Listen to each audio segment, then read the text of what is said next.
Magandang araw mga kakotsero. Ito na naman po ang inyong lingkod na si Jigs na magbibigay sa inyo ng giya ngayong araw ng Sabado. Meron po tayong 7 well balanced races at ang start time po natin ay alas 4 ng hapon. Ulitin ko po itong aking giya ay purely review and analysis ko lamang at walang halong information. Race number 1, dito po magsisimula ang winner take all. Pilacom rating based handicap system class 4, 42 to 56 split. Meron po tayong 8 entries. Wala nang paligoy-ligoy pa. Mas magaang ang laban. Numero 1, Doña Leoncia. Sakay ng Buenas na Jinete, AB Serios. Solo ko na po yan. Race number 1, numero 1, Doña Leoncia. Sa race number 2, dito po magsisimula ang pick 6. 3-year-old and above maiden race placers. Distance is another 1400 meters. Meron po tayong 6 na kalahok.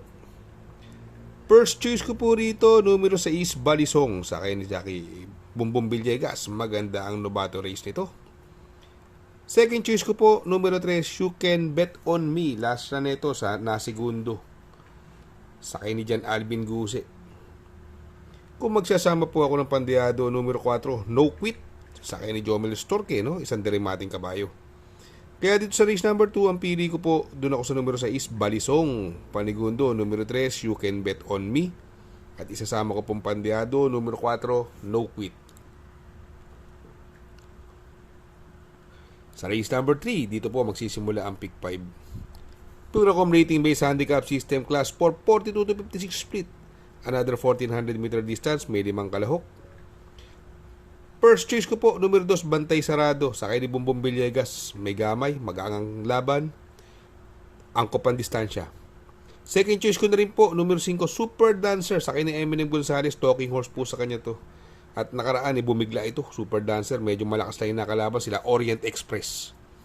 Kaya dito sa race number 3, pili ko po. Doon ako sa numero 2, Bantay Sarado. Panigundo ko naman po, numero 5, Super Dancer. Sa race number 4, dito po magsisimula ang pick 4. Pilacom rating based handicap system class 4, 42 to 56 split. Another 1400 meters, may 6 na kalahok. First choice ko po, numero 4, Amazing, sa ni Jan Alvin Guse. Galing sa segundo nakaraan, medyo malakas yun, Glorify, no? Second choice ko na rin po, numero 3, Upscale Bell. Ito ang tingin ko magdadala ng unahan dito. At magaling po dito yan sa PJC. Ay kung makampihan ni Maybell, dahil isang kwadra yan, pwede makabuo ng ere. At pwede rin naman siya masundan agad ni Amazing. Kaya dito sa race number 4, pili ko po, doon ako sa numero 4, Amazing. Panigundo ko naman po, numero 3, Upscale Bell. Sa race number 5, Pilacom rating based handicap system, class 4, 42 to 56 split. Another 1400 meter distance, may 6 na kalahok. First choice ko po rito, numero 4, Kai. Isang imported horse. Medyo nahilo lang nakaraan to. Kila part-time lover may mabilis. Pero ngayon walang masyado. Si Manny for Gabriel. Tingin ko pwede siyang mauna rito si Kai, no? Sa akin ni Marlon Laloma. Kung sino ang nagpadalo sa kanya sa maiden. Second choice ko po, numero 2, Modern Legacy. Sa akin ni Jackie Jomel Storke. Ito, always stakes race na tinatakbuhan nito. At sa tingin ko, ito ay mahigpit na makakalaban. Kung magkasama po ako ng pandiyado, numero 5, Lilibel, no? Sa akin ni Uno Hernandez. Kaya dito sa race number 5, pili ko po, doon ako sa numero 4, Kai. Panigundo, numero 2, Modern Legacy. At isasama ko po pandiyado, numero 5, Lilibel. Sa race number 6, sa penultimate race, Pilacom rating based handicap system, class 3, 57 to 70 split. Another 1400 meter distance at dito may 7 kalahok. Maraming mabilis, Quencho, Shiver Me Pink, Hole-in-One, no? Zoom. Pero si Hole-in-One, nakaraan, segundo last niya kay Lucency, pinarimate. Yung Elistar, pwede rin una, pwedeng isunod, no? Gamay ni Conrad Henson. Kung sakali magkaroon ng lutsahan, mapapabar sa dalawa. Kaya, dito po sa race number 6, pili ko po, numero 7, Hole-in-One. Panigundo ko naman po, numero 1, Elistar. Sa race number 7, sa last and final race, Pilacom rating based handicap system class 3, 17 to 41 split. Another 1400 meter distance. At anybody's race po itong karerang ito. May 6 na kalahok.